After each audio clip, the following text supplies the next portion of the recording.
Welcome to our continuing series, Evenings with Sraddhalu.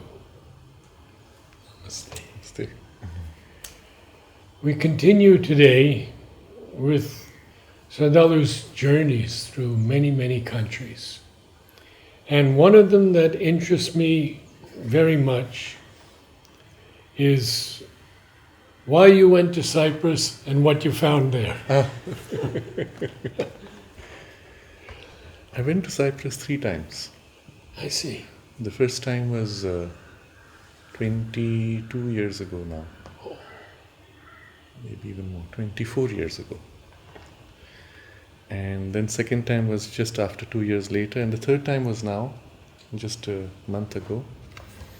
And this time it was for a gathering of young leaders coming from the Middle East. Young people involved in climate activism, protecting Earth from various destructive processes of human life and things like that. They were all selected from the Middle East region, and with people coming from Morocco to Saudi Arabia to Palestine to Israel to Iran, Jordan, so quite a mix, and then from India, of course. But the main thing was from the Middle Eastern region, and our discussions were meant to explore the spiritual dimensions, inner dimensions of climate change and related issues. Well, it's a hot topic these days. And would you share some Yes. of your experiences on that? Because there are people who say, well, this place had snow last year and never had it before, so where is the climate change? And you know these arguments. Yeah, I think the problem is when people speak of global warming as a term, because one can show that while average temperatures in most spaces are rising, average temperatures in other spaces are falling. And if you measure from the satellites, the overall Earth climate seems to be cooling. If you measure from the Earth's surface, the overall climate seems to be heating. So it's full of contradictions. While the northern hemisphere is losing massively the ice caps as well as the old snow peaks which are melting even in the Himalayas. On the southern hemisphere, particularly in the Antarctic region, large areas are in fact growing massively. So if you try to get an overall sense of it, it's confusing. So climate change is a better term because it's describing something which is changing in the climate. We don't say which direction, hotter, colder or what. And one of the signs of it is increased instability in the climate all over the world. I'm looking at it, of course, from a spiritual perspective. One would look at it from what the mother spoke of. And she was asked in the 1960s, what would be the first sign of the supramental consciousness working in matter? And she said 2 signs. First, a change in the climate of the earth. So this is in the late 60s, maybe early 70s. And she said the overall temperatures of the earth will undergo a change, and overall, and this is of course she's looking at the larger trend, everything will become more moderate. All the extremes will fade. That means where it's extremely cold, it will become warmer. Where it's extremely hot, it will become cooler. And so I've been watching very keenly to see how this overall drift moves, and I find this to be the case in most places. Except that in the transition, there are these violent swings, highs and lows, some of which incidentally can also be traced to human interventions, inadvertent as well as deliberate.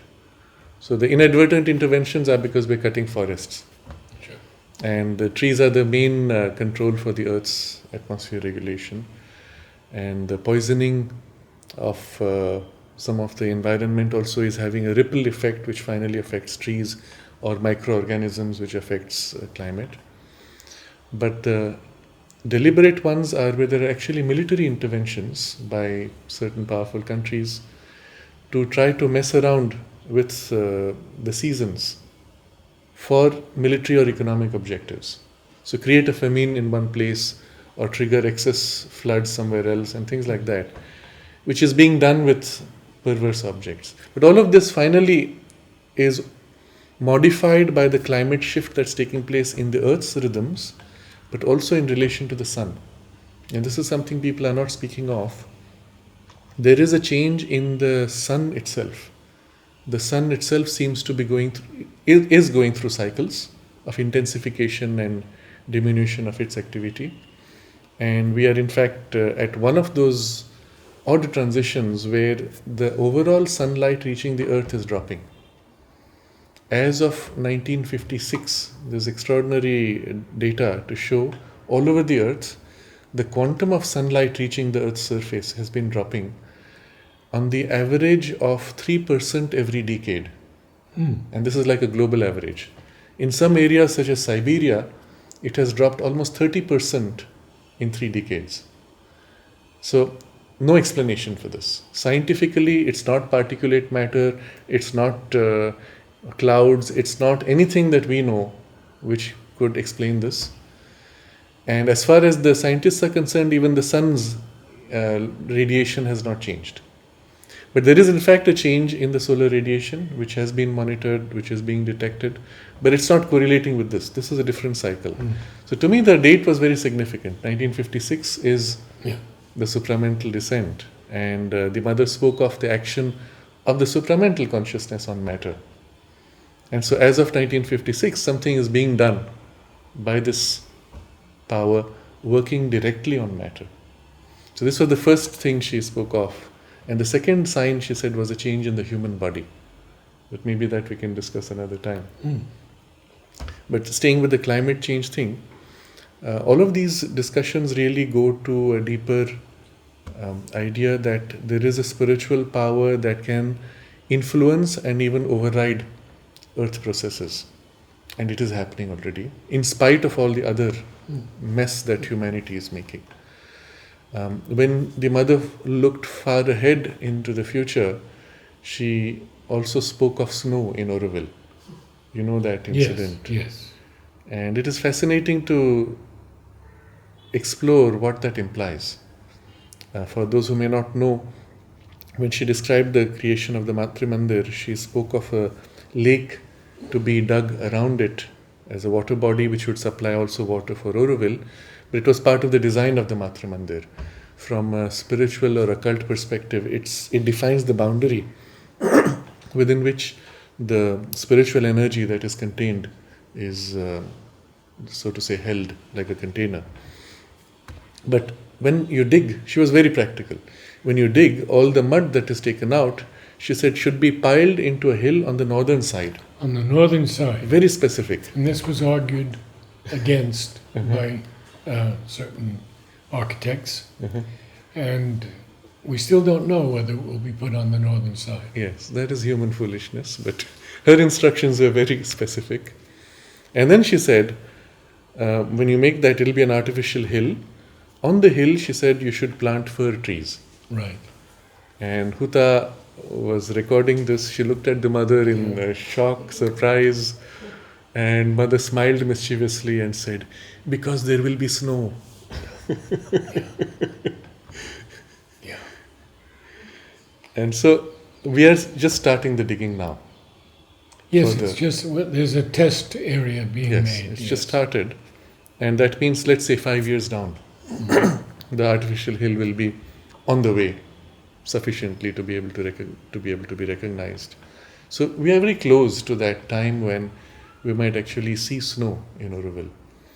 So I'm looking at two implications. Well, first, the evidence that even this is possible. We have records in the last 10 years of freaky weather.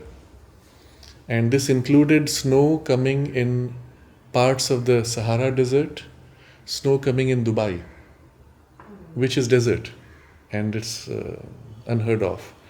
And a few years ago, they had snow in Hyderabad as a freak event.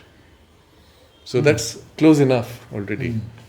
But it suggests not only a massive shift, the implications are a massive shift in the Earth's climate, but also a possibility of a physical shift in the Earth's tilt in its orbit. And the evidence for that is also from many sources. From an occult source, you have Edgar Cayce. You know of him as one of the greatest modern mystics. Yes. One of the most reliable in terms of his. He spoke of the Earth's tilt changing, and the beginning of the change, he said, would be visible from 1996 onwards. And I was fascinated to notice most of these disruptive weather patterns were from that period on. Now, if Earth's tilt begins to shift even a little bit, it would have massive implications for the weather patterns. But on the other side, when the ice is melting around the polar cap, what is happening, the Earth is a spinning top, and the ice on the polar cap is a major part of the mass of the Earth. And when that melts, the water redistributes. It's no more a solid thing. It will unbalance a spinning top. What happens when a spinning top is unbalanced? It wobbles. Or it finds a new angle, a new axis on which it settles. Now, if this happened in a sudden movement, it would be destructive. You would have massive tidal waves all over the world. But if it happens gradually, through a series of small shifts, then you'll have disruptive weather patterns until eventually you notice, the axis has tilted a little bit, or the magnetic field has modified, and things have settled after that. I've been to Alaska 3 times, and I have seen the melting of the caps. I mean, it's unbelievable. I mean, there's stone now for miles and miles where there used to be icebergs. Yes. And it's the same in the Himalayas. The starting point of the Ganga River has already been pushed back several kilometers. And almost all of the sources of water in the Himalayas, which were in the perennial ice, we find they are melting. What about the forces behind the snow and the ice? Just to come to that, before that, let me complete this. There is also a huge shift taking place in the Earth's magnetic field. The Earth's magnetic field is already drifting. Everyone knows that. We know it's happening. We have the evidence in the rock that it shifts over millions of years. Except over the last 100 years, we find not only it's shifting rapidly, much more than normal, but it's accelerating in its shift. And currently, the magnetic north pole of the Earth is shifting about 60 kilometers per year. And that means every 2 years, all the aeroplanes have to recalibrate their magnetic north position because it's shifting so fast. Now, the magnetic field is very deeply related to the climate processes of the Earth as well as other processes. And that shift is going to make a major change in any case. So all of these are showing you something weird happening on a physical level, and which will lead through many fluctuations perhaps to something which will be a very different climate. So to your next, this point is very important. Who controls the weather really at an operative level? Mother speaks of the king of the snow that she saw in Algeria, and he was called by the trees. Right. So in our discussion with the young leaders, I brought in these angles.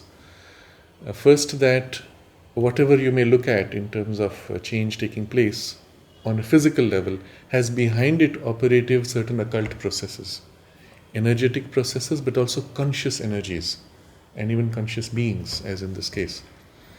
And they have a relationship not only with the trees and the earth, but also with us. And if we do things that disrupts their rhythm, it has the effect of the disruption of the weather patterns, because they finally control those. If you cut trees, for example, the relationship between the rain gods, if we may use that term, the rain beings, and the forest is that the forest calls the rain. You grow trees, the trees will call the rain. Physically, you may say, there's evaporation which triggers, etc. All those explanations are good, but they're not enough. You can have physical evaporation from a lake only, but you will not get rain there. Why is it you get the rain only where there are trees? Because the trees are consciously calling the rain. So, if you cut the trees, there's no one to call them. And the result is the rain stop. And then they have to go somewhere else and all kinds of things. But then the human element also is there. We can call them. We can consciously enter in relation with them. We can even bring a healing in the disruption that has taken place because of our own stupidities.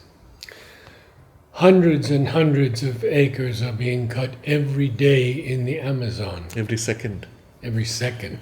And it's said that's the lungs of the earth. Mm-hmm. Yes. Of course, if you really look at the big picture, that's the last remnant of the lungs of the earth. The lungs of the earth were everywhere on earth. Those are the last remnants. So we call it that, but actually they were everywhere. If you look at India barely 200 years ago, it was full of trees. 90% would be forest-like trees. And all of that has been cut through the colonial period, and then in the post-colonial, even more destruction. Well, I know that the British took out the mahogany and the teak. Mm-hmm. Yes. I mean, practically denuded India of those two species. Yes. But you say post-colonial, even worse. Just going back barely 10 years, when the government started these massive highway projects, all of our old roads were lined with trees, gigantic trees. The trunk would be about this much. Some of them were 300-400 years old, maybe more. And the first thing they did was they just chopped all the trees and then expanded the road to something like 3 times the width, 4 times the width. And it's ridiculous because they could have easily built roads on the side and kept this in the center. But political interests, they made money in the process and things like that. And all of these could have been avoided. It's a crime. I remember in the early 70s, the tamarind trees along the road to Madras. Yes. And they gave you shade, they protected you from wind, they gave you food, fruit. Yes. And all cut just like that. And you can feel the barrenness when they're gone. Yes. And this creates a major disruption for these beings who look after the trees and the plants. And they get so distressed. Then we have all kinds of strange activities such as the atomic bombs which have been exploding, which also creates a disturbance on a subtle physical level which extends far beyond. It extends literally around the whole earth and even beyond the earth.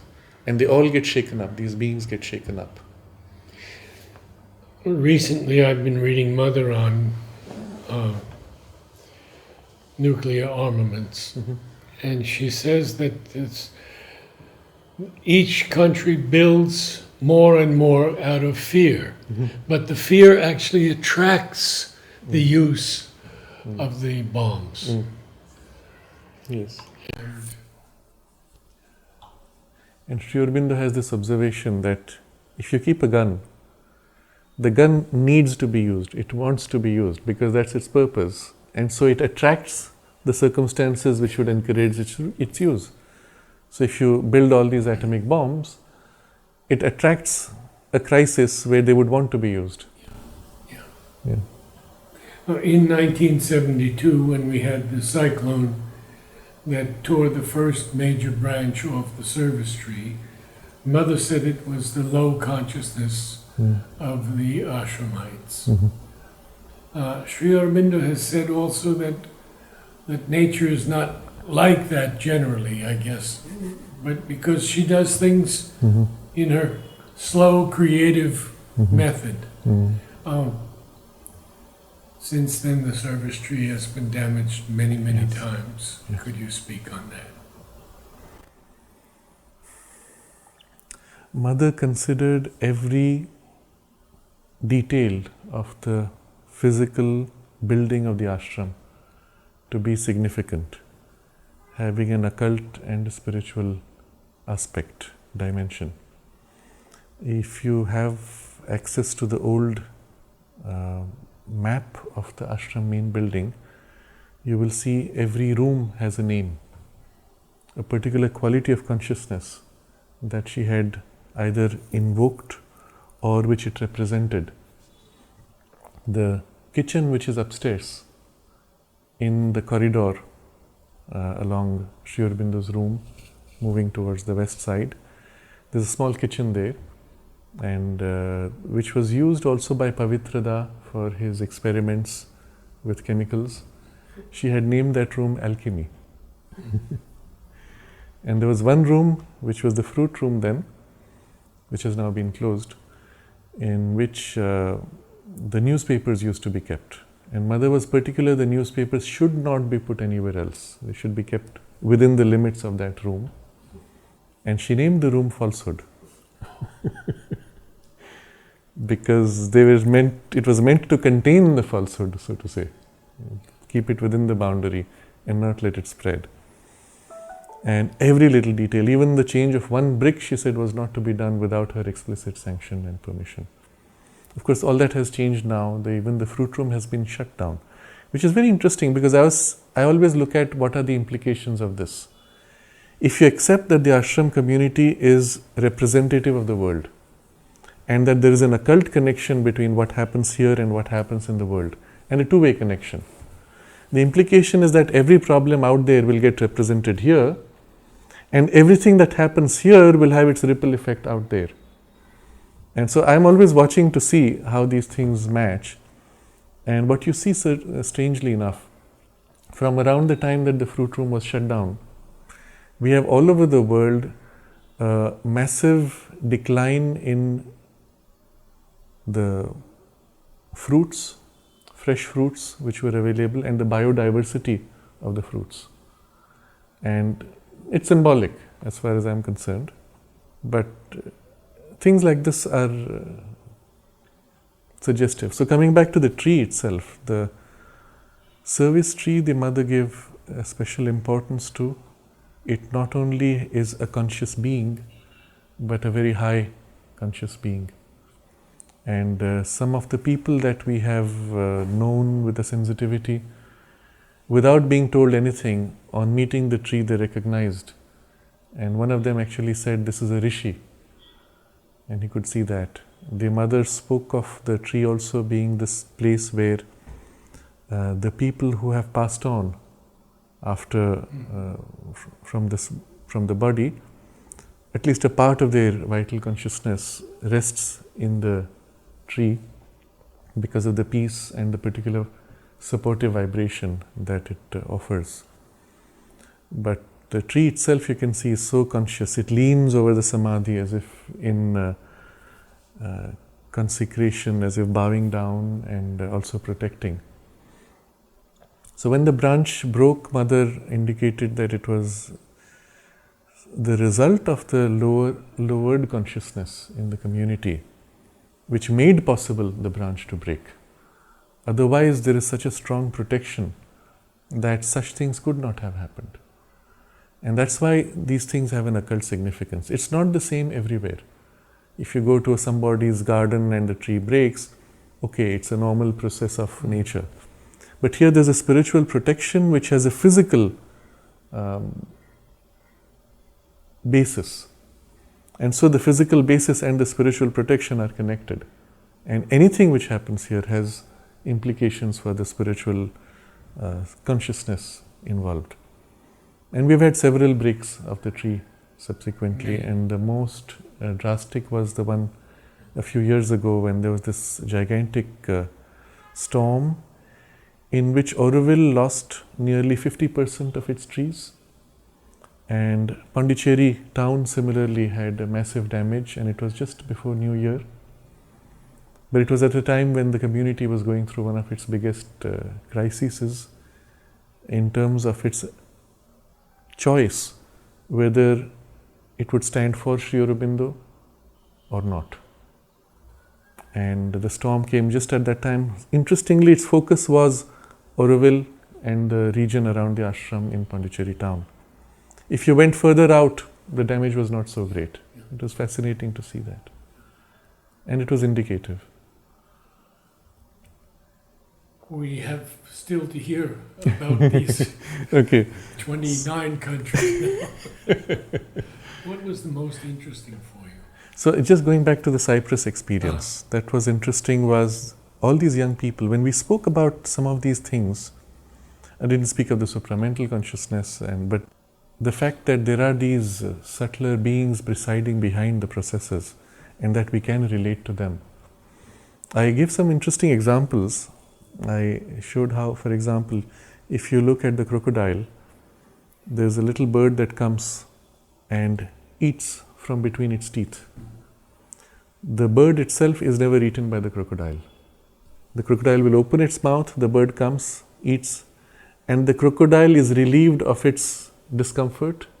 The bird gets its food, and then it flies off. If another bird comes to peck, the crocodile will eat it up. Now, how does a newborn crocodile, who has never been taught that this is the species that you should not eat, how does it know not to eat it? If you go to the experience of the crocodile consciousness, it feels something which is warm and comfortable and familiar and just instinctively knows to accept and not eat. And that's all. What defines this relationship? And so I gave this as an example to show how there is a species consciousness of the crocodile, there's a species consciousness of the bird, and the level of the species consciousness, there's an alliance. And this alliance can be built, it can be modified, and even human beings can enter in such alliances. And we have the example from the mother. She speaks of how when there were a lot of snakes in Nandanam, one of the ashram's gardens which we have lost, the snake king came to her and said that I see that you're worried about snake bites, and he said, I'm willing to make a pact that if you promise not to harm my kind, I will promise not to injure your followers. And mother said, I can't guarantee that they will not harm you. But you see, if she had agreed to that pact, all she would have had to do was to order everybody, you will not kill snakes, and then they won't kill you. Now, what does that mean? Suppose this decision was made. You could approach a snake and the snake would accept that you touch it. It would not bite. But anybody else approaching it would have its normal reaction. How does it know this? In every being, in every creature, there is the species consciousness along with the individual consciousness. And at the level of the species consciousness, with these creatures at least, that species consciousness can override the individual habit. And this has massive implications. It means at the species level, if we reshape our relationship with all the animals, birds, trees, we could have a different relationship. We could literally walk into a forest and the animals would come to us. Instead of being afraid, they would be friendly. One speaks of the genius of the species. This is Yes. Yes. And so we discussed some of this, and then the storm, for example, has also a presiding being. You can enter in relation with it and ask it not to come, or ask it to dissipate, or invite the rain. So I have another story about this. We had some students from the ashram school. In the ashram, because under various circumstances, the mother took occasions to leave these little gems. She taught a mantra for invoking rain, and another mantra for stopping rain, among other things.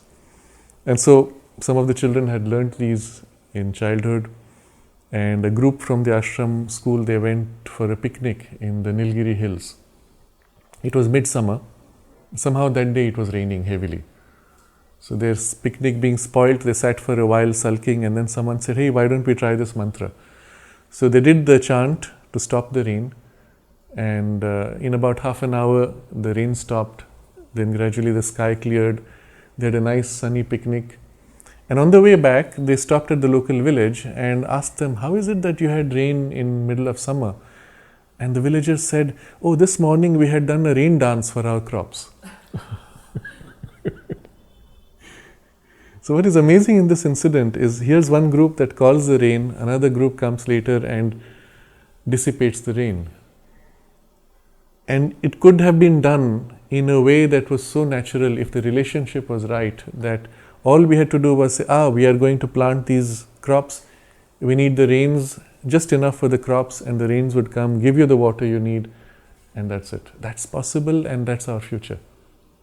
But this is one of the issues which we need to look at to solve the mess that we have created in the earth.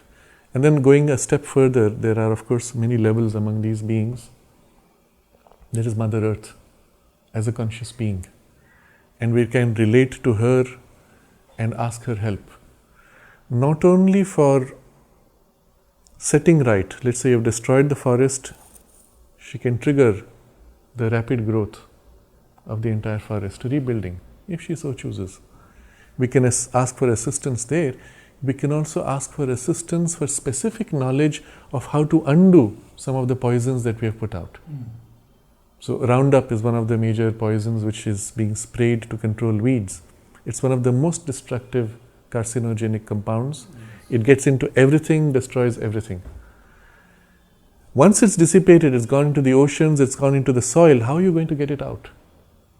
And she could still give you means. She could show you methods or give you not just the knowledge, but even the thing itself. She can create a bacterium which would go and eat precisely that chemical and break it down and turn it into something safe.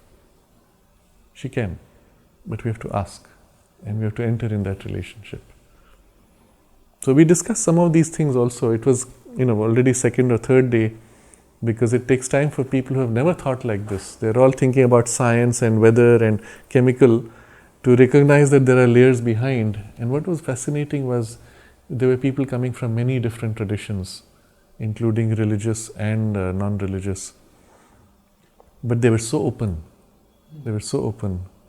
In this particular discussion, I was not sure how far to take it, but it was amazing.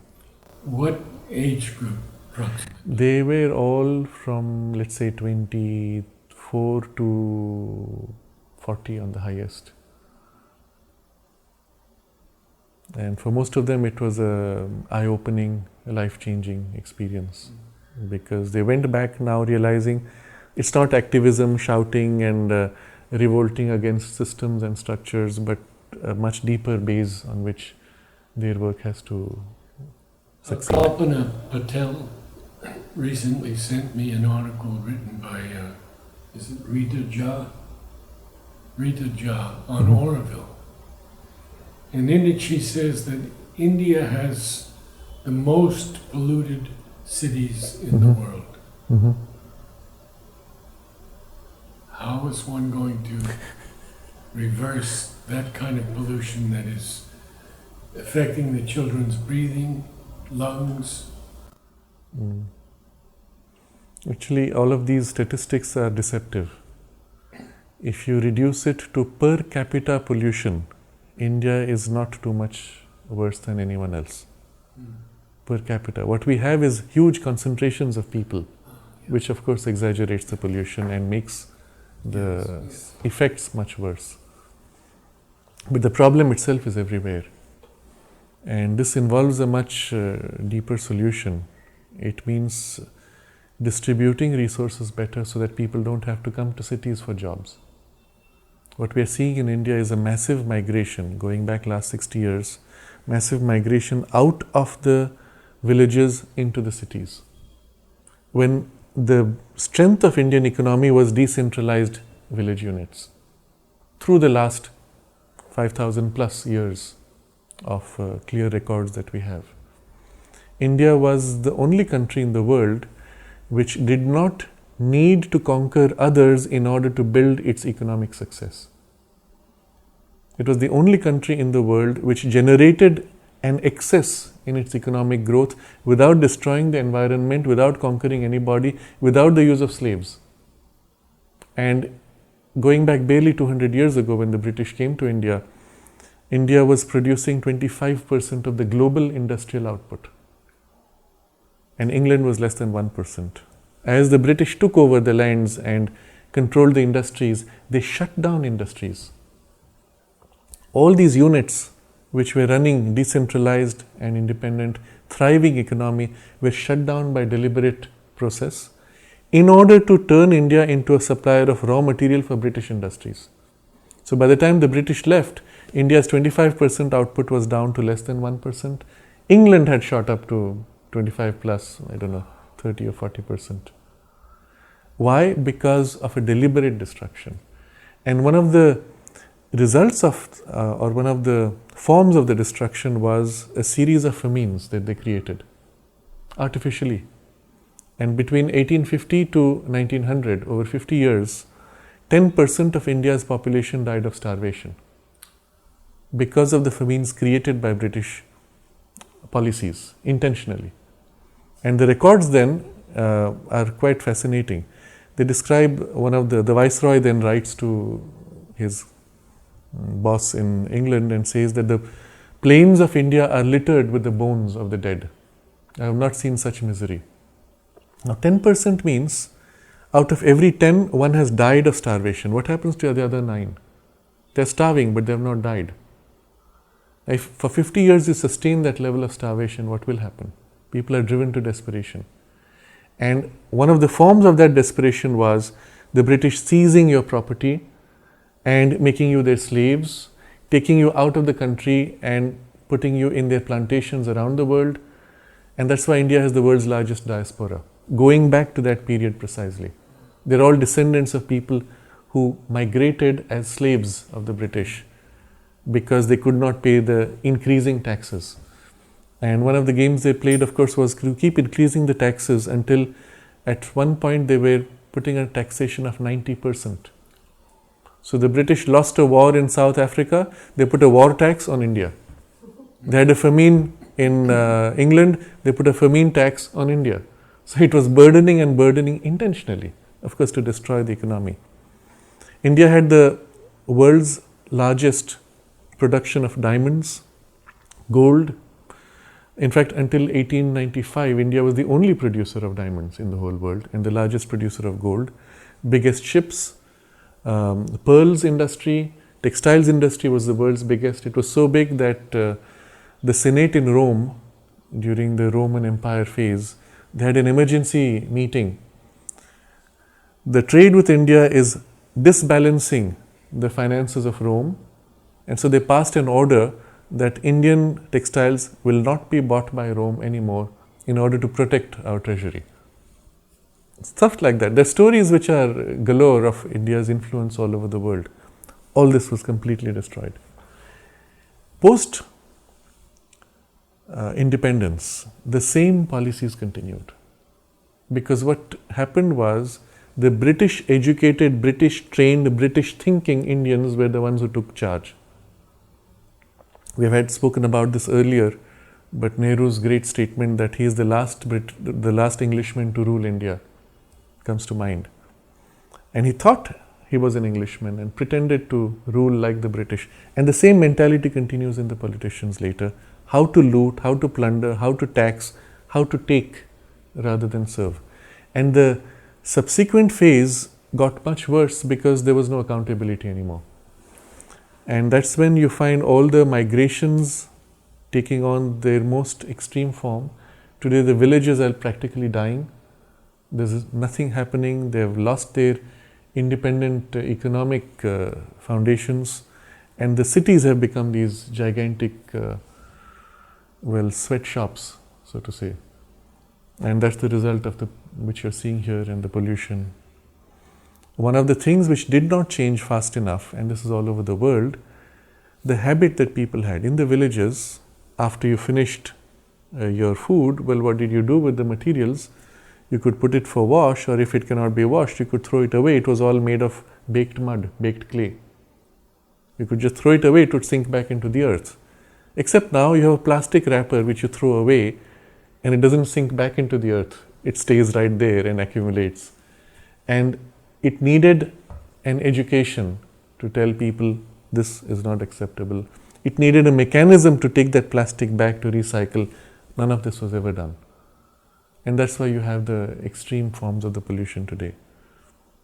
It will change when the right people who are in positions of power make the change, or when we at our level start that ripple effect. Some talks back you mentioned that the supermental force would even use plastic. Yes. Sri Aurobindo was asked whether the supramental body will be radioactive. And he does not say yes or no, but he says the supramental consciousness being the foundation for everything in the universe, it can use everything, including radioactivity, as its means of growth. So it can use anything. But that does not justify the destruction that we are creating. But I come back to the earlier comment that you can ask Mother Earth. If you're conscious that she is a conscious being and your relationship with her, we can ask for help. There's also the other extreme where she can say enough and she shakes her back and you have these massive earthquakes and volcanoes and well, human life is poof, wiped out in a few seconds if she wants, so that she can start again, or the few surviving she will rebuild. And these are also in the possibility. She can, if she so chooses. Yes, she says that the future of man is not yet decided. Mm-hmm. Mm-hmm. So in your travels. So another example which I will connect with this was in Switzerland. I had heard of a person in a Swiss community who had precisely spoken to Mother Earth or had that communion with her, in which she showed him some new technologies. And he built a machine which was supposedly generating electricity just like that, out of the air, free energy. I had read of it, I had seen photographs, I had read reviews of scientists going from University of Berlin to study the machine, validating that it works, but not explaining how. They couldn't understand. So all that I had seen. So the first time that I went to Switzerland, my hosts asked me, do you want to see anything? I said, I'd like to see that if I can. And for some reason they said, oh, but it's not possible, it's too far. Actually, it was not, it was barely an hour away. And I said, okay. But the second time that I went, I didn't ask them, I asked someone else from Aurobindo, and she helped me to make contact with that community, and I went there. I had no idea what it was. I went for the machine, and what I discovered was a spiritual community. And the person who was heading it, who had made this machine, was a spiritual teacher, and one of a few people that I can use the word master. How old was he? At that time he was 90 years old. And unfortunately he had declined too much in his faculties. But when I went and met him, I had an extraordinary experience for what he radiated in his consciousness and what he was able to see and relate to. And it was clear that this was not an ordinary man. But what he had created was this machine, and he showed me the smaller version of it. And he said, I have brought it out to the public for the first time after 10 years. The bigger version he did not bring out. I was told later that it was dismantled. But when he first created it, he would keep it in the open. Anybody would come and see.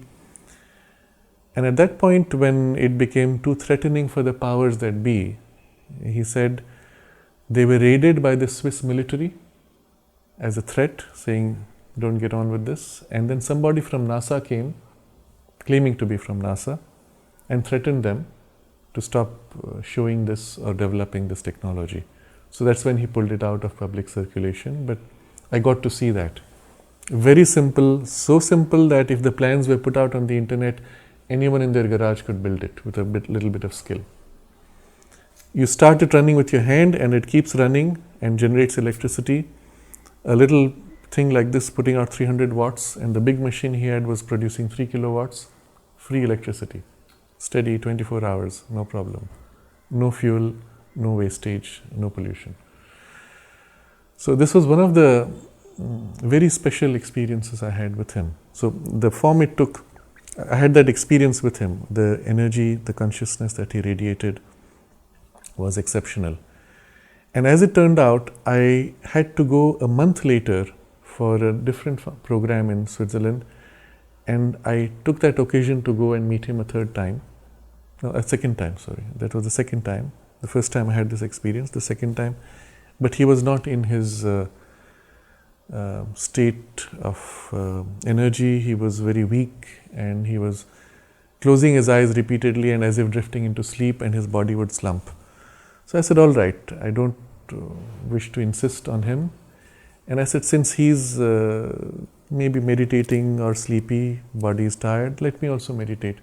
So I closed my eyes and I invoked the Mother and Sri Aurobindo.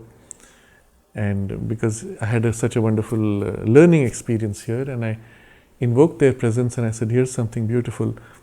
And the moment when I felt the contact with their presence, this man suddenly opens his eyes, bright, clear, fresh, and he says, your friends are most welcome here. And for a moment my mind was a little confused. Is he talking of my friends like my physical friends, or is he talking about this? It was amazing. The same thing had happened the first time. He was talking words which had a double meaning, up there and here, and I was not sure whether he meant this or this. I've had that kind of experience with very few people. And to meet someone like that in the middle of Switzerland was too much of a shock. So here, momentarily, I was confused, but then I guessed it was this, he was referring to the presence of Sri Aurobindo and the Mother. And just so that I wouldn't have a doubt, after a minute or so, again he opened his eyes. Are they happy with what they see upstairs? Upstairs was the temple where he had all his, it was the concentration of the energy. And I had to say, I don't know. Are they happy? Well, that's not for me to judge, but it's exceptional. Is the machine still in existence? He passed away a year later, and I was told that he had dismantled it before he passed on, but that he had left some documents explaining things for the future. But I don't know. This is what I was told. But his explanation for how he got the knowledge, because the scientists would say to him, you are not an engineer, you are not a scientist, how did you make something like this? So his explanation was, I went into the forest and I asked nature, and nature gave me the knowledge. And I link it to the earlier discussion. If you ask Mother Earth, nature, and the divine, all knowledge, all technology, all science, everything is there. How did Sri Aurobindo receive the downpour of knowledge which you see in his writings? By opening to that consciousness where it's all there already. And it's all waiting. And this is as accessible as this for humanity. We don't need to wait. We don't need to have all this destruction and suffering. Everything can be avoided if we ask. We're reminded of the Mother's statement, this wonderful world of delight waiting at our gates. And it's waiting for us to invite it.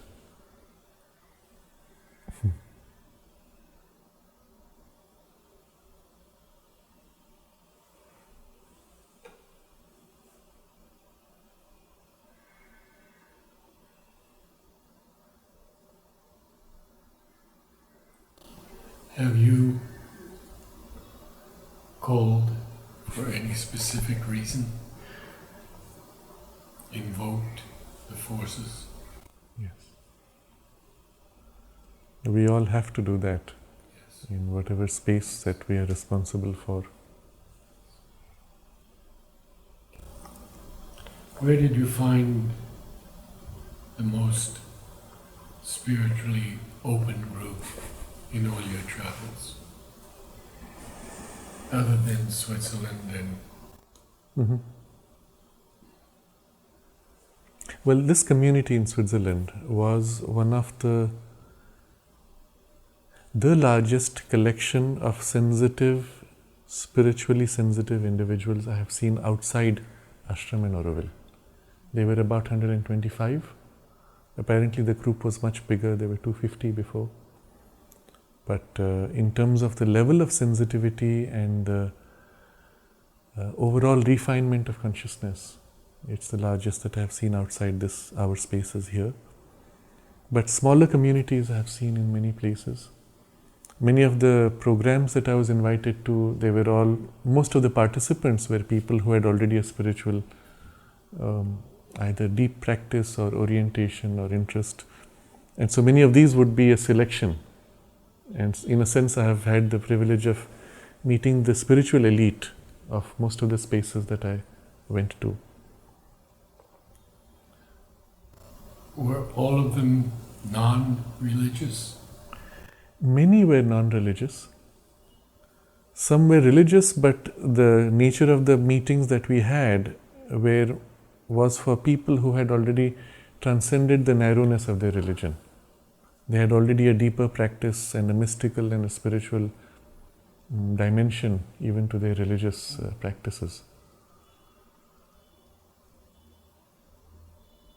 And it was interesting to see how in this meeting, inevitably their boundaries would be further stretched or even broken. So we had, in some of the early meetings, there was one Buddhist activist, and after the third or fourth meeting that he participated, he spoke of the Divine Mother. And then there was an evangelist who was working for climate change, one of the very few. And so he was participating in a couple of meetings. And in the second meeting, we had many people speaking of Mother Earth. And in the last interaction that he had, when he was presenting something, he was speaking and then he said, and he was about to say Earth, and he paused and he went, Mother Earth. Which from his tradition was something very new. Yes. But he hesitated, but then it came out. And after that, it was always Mother Earth. And you could see how people's boundaries were stretching across traditions in ways that could not have happened otherwise. This is what Mother wanted when she didn't say destroy religions. She said each religion has to grow out of its limitations into a universality, while still keeping whatever framework was valuable in what the religion represents. And so through many of these meetings, which involved gatherings of people across traditions, we had experiences like that. Some of them with very deep spiritual base.